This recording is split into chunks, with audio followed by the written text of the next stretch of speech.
Varlės malda Anthony de Mello. Skyrius religija. Paleisti šaką.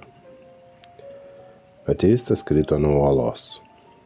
Risdamasis įspėjo nusitverti liauno medžio šakos ir pakibo tarp dangaus ir 1000 pėdų aukščio uolos papėdės, žinodamas, kad taip laikytis tegalės vos keletą mirksnių.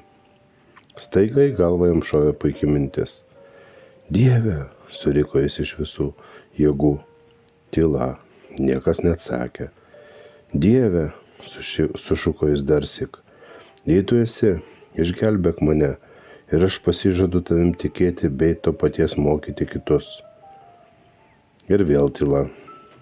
Staiga iš nuostabos medžio šaka jam vos ne išsprūdo iš rankų, kai išgirdo galingą balsą, ataidinti tarpeklių. Visi patekę į bėdą taip sako. Ne, Dieve, ne, maldavo jis, turėdamas jau daugiau vilties. Aš netoks kaip kiti. Argi nematai, kad jau pradėjau tikėti, kai savomis ausimis išgirdau tavo balsą. Būtinai turi mane išgelbėti ir aš skelbsiu tavo vardą visose žemės pakraščiuose. Gerai, atsiliepė balsas, išgelbėsiu tave. Paleisk šaką. Paleisti šaką? Suriko siaubo apimtas žmogus. Manai, esu visiškas kvailys? Autoriaus prierašas. Sakoma, kai Mozė trenkė savo lazdą į Raudonąją jūrą, stebuklas, kurio jis tikėjosi, neįvyko.